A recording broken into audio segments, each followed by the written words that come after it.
what I just went through then was the octave scale, and what it practices is left hand preparation. And left hand preparation is going to be another way that we develop our legato technique. One way might be shifting, so we make sure we don't have any dynamic changes or any breaks in the sound. And the other way is for the left hand to get to the note, or prepare to get to the note before it actually gets there. If you ever watch any videos of really great guitarists, I always use David Russell as the example for this. Their hand always looks like it's a step ahead of where the actual music is. It's almost like if you watch a video, it looks out of sync.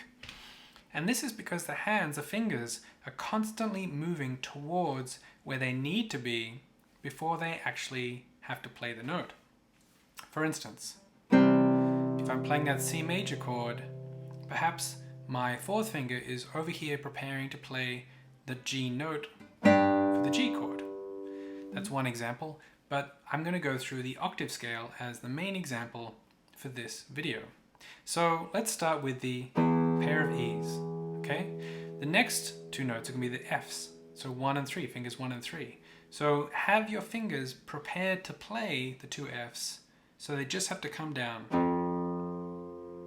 Similarly, that next second finger and the fourth finger are going to be preparing on the left hand to go to the F sharps, third finger to the G and open. Here's a good example, the fourth finger and the first finger to the G sharps. Now, if you were just to play the G natural and the G on the third string and sixth string, then the first and fourth by no means naturally end up over the G sharps. They sort of might just hover around the second fret and the third fret. But what you want to do is really have them ready just so they can be just put down like pistons in an engine. So that movement, there's no break between the notes, and that is what's going to make that legato sound. So we can go through this octave scale very slowly and very intentionally, moving our left hand fingers in preparation for where they need to be. Always one step ahead. So it's no jerky movements, no sudden movements going up to the next note.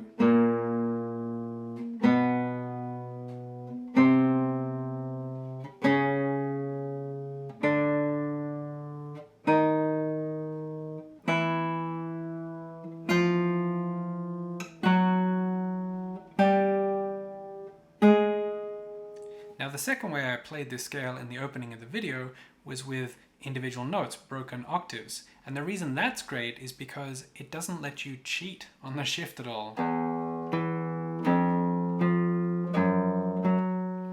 It makes the fingers work in a different kind of sequential way, but it doesn't let you take off the second part of the octave, the second part of the pair, before it's needed. So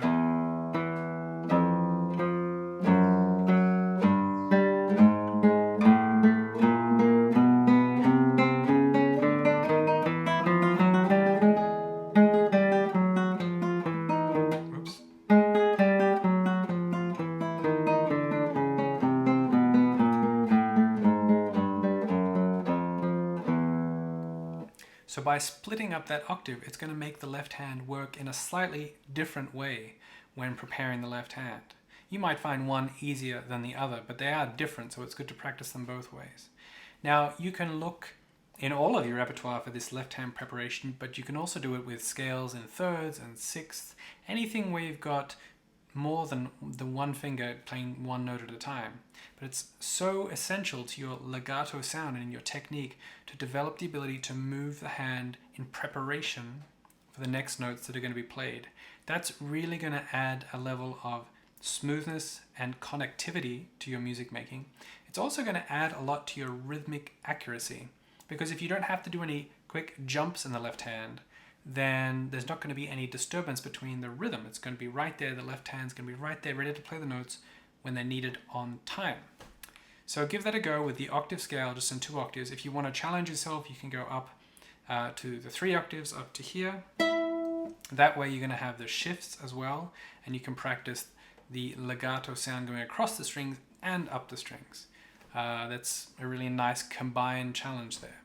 So good luck with that one, and try and play as connected and legato as possible.